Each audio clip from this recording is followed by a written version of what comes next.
Hello bachcho, let's read this question. The question says methane can be converted into ethane by the reactions. Option A is chlorination followed by the reaction with alcoholic KOH.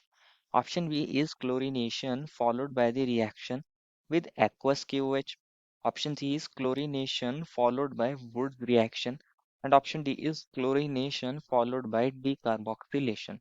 बच्चों इस question में हमसे पूछा गया है कि हम कौन सी रिएक्शन के अंदर मीथेन को इथेन के अंदर कन्वर्ट कर सकते हैं, तो हमें ये बताना है। तो फर्स्ट ऑफ ऑल बात करते हैं बच्चों इस क्वेश्चन में हमारे पास हमारे की कंसेप्ट के बारे में।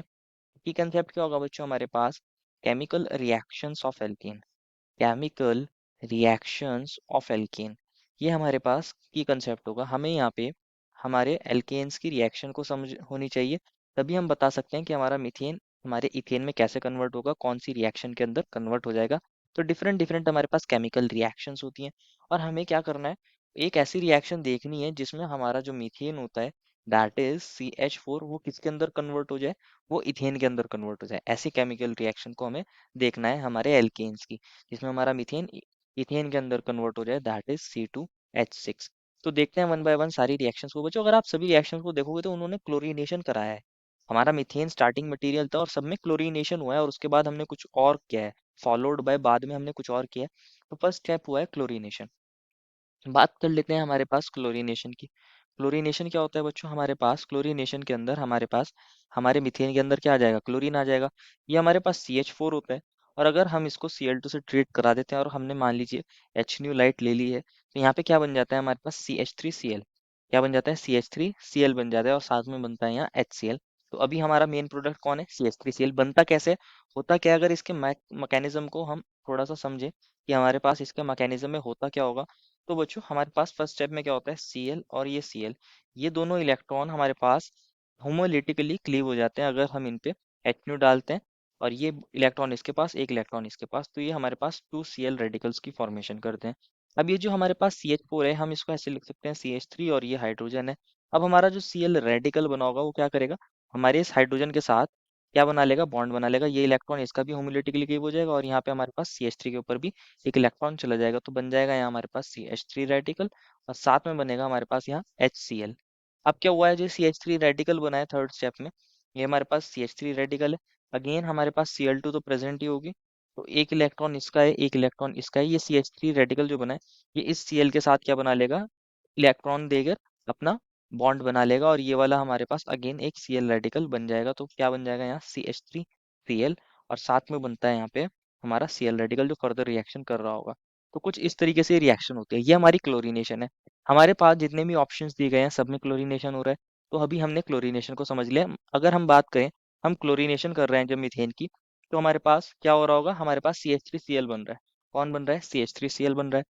अब देन हमारे पास ऑप्शन ए में बोला है, अब हमने क्या किया है, अल्कोहलिक की वजह से ट्रीट कराया है। तो ऑप्शन ए की बात करते हैं, किसकी बात करें, ऑप्शन ए की। पहले हमने किया है क्लोरीनेशन, तो हमारा CH4 है, हमने Cl2 लिया, HNu डाला है, क्लोरीनेशन कराया, तो हमारा क्या बन जाएगा, CH3Cl बन जाएगा। अब हम किससे ट्रीट करा रहे हैं इसको, अल्कोहलिक केवेज से ट्रीट करा रहे हैं। अल्कोहलिक केवेज है हमारे पास, कौन है बच्चों, अल्कोहलिक केवेज। अब अल्कोहलिक केवेज के अंदर क्या होता है, हमारे पास KOH बेस है। हमारे पास ये किसकी सोर्स होगा, K+ की, और OH नेगेटिव। होता क्या है बच्चों, यहाँ पे हमारे पास ये Cl हमारा इलेक्ट्रोनेगेटिव एटम है, ये कार्बन से इलेक्ट्रॉन को विड्रॉ कर रहा होगा, स्लाइड नेगेटिव, यहाँ स्लाइड पॉजिटिव चार्ज। तो यहाँ बच्चों हमारे पास OH नेगेटिव क्या करता है, तो यहाँ पे अटैक करता है, और हमारा यहाँ Cl नेगेटिव निकल जाता है। तो यहाँ हमारे पास सब्स्टिट्यूशन रिएक्शन हो जाती है, और यहाँ पे बन जाता है हमारे पास CH3OH। कौन बन जाता है, CH3OH, दैट इज मिथेनॉल। बच्चों इंपॉर्टेंट चीज क्या है, इसको समझ लेना। बच्चों ये जो हमारे पास अल्कोहलिक KOH होता है, अल्कोहलिक KOH, इसके अंदर जो हमारे पास ये OH नेगेटिव होता है, ये OH negative as a strong base की तरह काम करता है। कैसे काम करता है, एज अ स्ट्रॉन्ग बेस की तरह काम करता है। और हमारे पास अगर बीटा हाइड्रोजन प्रेजेंट हो, मान लीजिए मेरे पास ये कार्बन है और इससे अटैच कोई हेलोजन है, तो ये अल्फा कार्बन है, और ये हमारे पास एक दूसरा कार्बन है, और ये हमारे पास बीटा कार्बन है। और मान लीजिए इस कार्बन से हाइड्रोजन अटैच है, यहाँ कोई और से ग्रुप अटैच हो सकते हैं। मान लीजिए R, यहाँ हमारे पास कोई अटैच है और हमने इसको भी H2 कर दिया, और यहाँ हमारे पास H2 है। अगर हमारे पास बच्चों, ये हमेशा याद रखना, अगर हमारे पास बीटा हाइड्रोजन प्रेजेंट होता है, तो ये एज अ बेस की तरह काम करता है, और यहाँ इस H को एब्स्ट्रैक्ट कर लेता है, और ये H अपने दोनों इलेक्ट्रॉन यहाँ देकर जाता है, और यहाँ से X नेगेटिव निकल जाता है।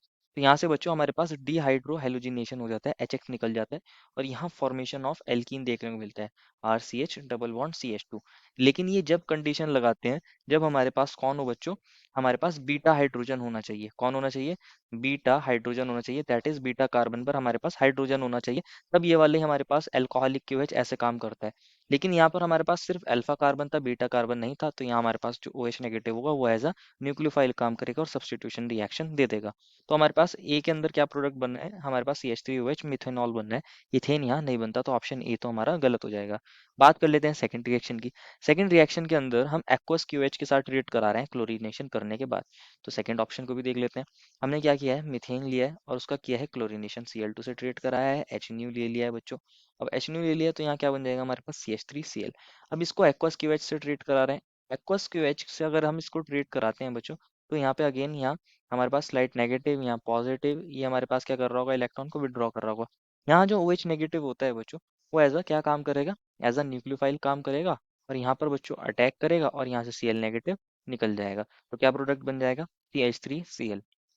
बच्चों याद रखना, जो हमने अल्कोहलिक KOH का फंक्शन पढ़ा था, वो हमारे पास सिर्फ बीटा कार्बन में लगता है, और यहाँ हमारे पास जो OH नेगेटिव होता है वो सिर्फ सब्स्टिट्यूशन देता है, एक्वस मीडियम में सब्स्टिट्यूशन होता है।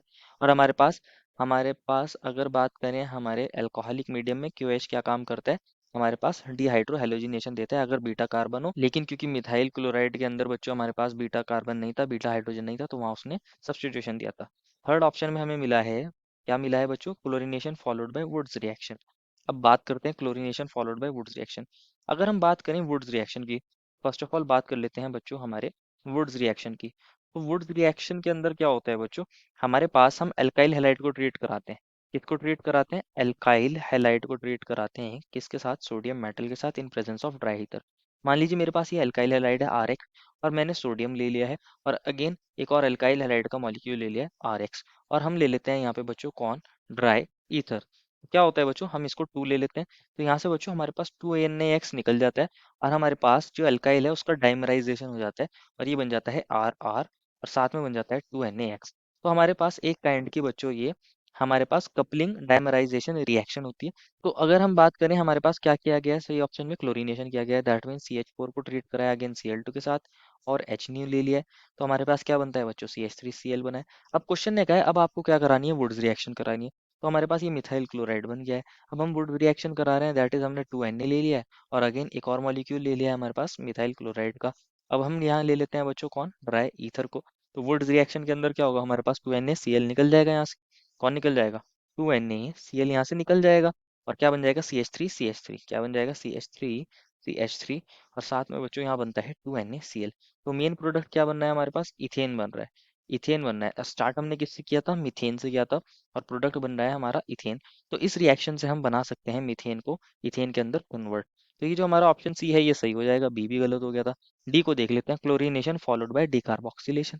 तो बच्चों डी रिएक्शन के अंदर हमें बोला है क्लोरीनेशन कर रहे हैं आप, CH4 लिया है, Cl2 लिया है, और हमारे पास HNU लिया है, HNU लिया है। अब हमारे पास क्या बन गया है बच्चों, CH3Cl। अब हम इसको बोला गया है कि डी कार्बोक्सिलेशन करना है आपको। क्या करना है, डी कार्बोक्सिलेशन। बच्चों डी कार्बोक्सिलेशन का मतलब क्या होता है, हमारे पास CO2 गैस जो होती है वो निकल जाती है। CO2 गैस को अगर हम अपने कंपाउंड में से निकालते हैं, उसी को बोलते हैं डी कार्बोक्सिलेशन। तो यहाँ तो बच्चों कोई हमारे पास CO ग्रुप तो प्रेजेंट है ही नहीं, तो इसका डी कार्बोक्सिलेशन होगा ही नहीं। तो डी ऑप्शन के अंदर भी बच्चों हमारे पास क्या बनेगा, इथेन नहीं बनेगा। तो हमारा डी भी गलत हो जाएगा, ए बी डी गलत हो जाएंगे, सी सही हो जाएगा। देखो final answer is option number C. I hope you understood it well and best of luck.